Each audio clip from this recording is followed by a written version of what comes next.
फलों और ताज़ा चाय के पत्तों जैसे मुतनव्वो अज्जा पर मुश्तमिल चीन की नई तर्ज की चाय ने मुल्क भर में सारिफीन के दिल जीत लिए हैं।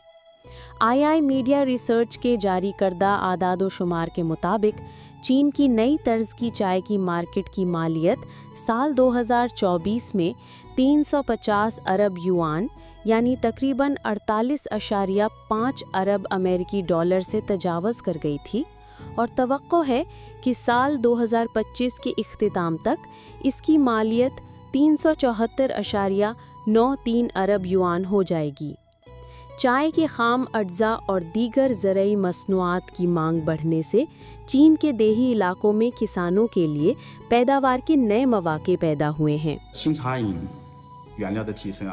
नई तर्ज की चाय में इस्तेमाल होने वाले खाम अज्जा ने हमारी कंपनी की तरक्की के अमल को तेज़ करने के साथ साथ चाय के मकामी काश्तकारों की आमदनी में भी इजाफा किया है।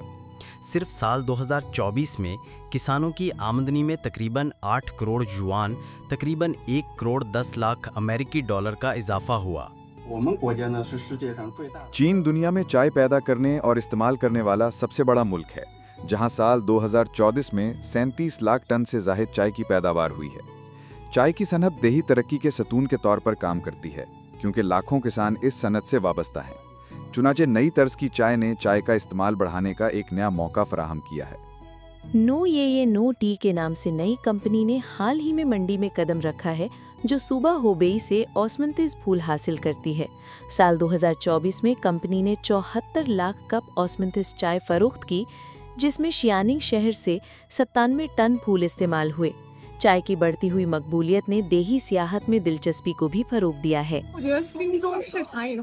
मेरे ख्याल में नई तर्ज की चाय ने ना सिर्फ मुझे चाय की असल समझने में मदद दी, बल्कि उन इलाकों को भी जानने का मौका दिया जहां चाय के पौधे उगाए जाते हैं।